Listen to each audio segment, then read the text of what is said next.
তো আমরা ইনশাল্লাহ আগামী কয়েকদিনের মধ্যে আমরা ইফতার সামগ্রীটা দেওয়ার প্রসেসিং করতেছি। ইনশাল্লাহ আমরা এখানে দেব বিশেষ করে গরিব দুস্থ মানুষদেরকে। আর যারা আমাদের কর্মীহীন আছে, সচ্ছল নাই, তারা হয়তো লজ্জায় বলতে পারতেছে না, ওদেরকে আমরা কিছু ইফতার সামগ্রী দেওয়ার ব্যবস্থা করব।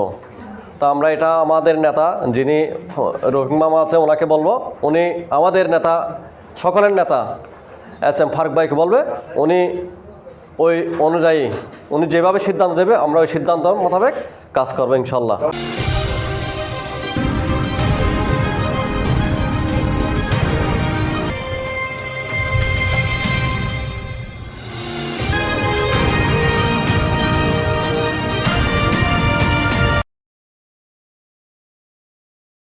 চক্রান্ত চলবে। তো এটা আমরা ওইদিকে মাথা না দিয়ে আমরা আমাদের নিজস্ব গতিতে কাজ করব ইনশাল্লাহ। তো আমরা ইনশাল্লাহ আগামী কয়েকদিনের মধ্যে আমরা ইফতার সামগ্রীটা দেওয়ার প্রসেসিং করতেছি। ইনশাল্লাহ আমরা এখানে দেব বিশেষ করে গরিব দুস্থ মানুষদেরকে।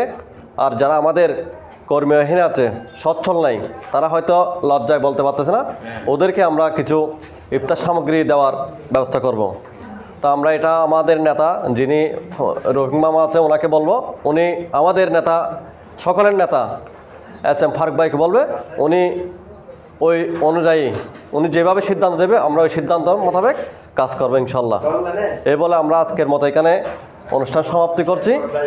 তো সবাইকে ধন্যবাদ ও কৃতজ্ঞতা জানিয়ে এখানে যে উপস্থিত ছিলেন ওদের জন্য আপনাদেরকে এই কৃতজ্ঞতা জানাচ্ছি।